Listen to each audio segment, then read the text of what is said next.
How to block someone on Facebook Messenger. Hello everyone, welcome back to another video. I hope you all are doing great and are having an amazing and absolutely incredible day. I bring you back with yet another video, and in this video we're going to be talking about how you're going to be able to block someone on your Facebook Messenger. So to block on Facebook Messenger, obviously you're going to open up your Facebook Messenger. Now once you open up a Facebook Messenger and you go with any random chat, so let's say I'm going to go with this person and I want to block their chat off of this Facebook Messenger. So, just go ahead, log in with your account, get into everything. Then finally, just go ahead to the contact or the chat that you actually want to block out. So let's say, here's the chat that you're going to block off of.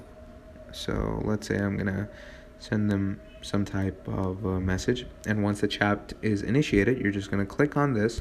You're going to come here, you're going to come to privacy and support.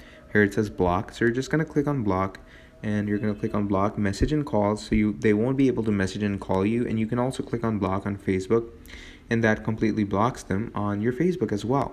So yeah, that's about it. That is how you're going to block someone on your messenger. So there we go, you blocked.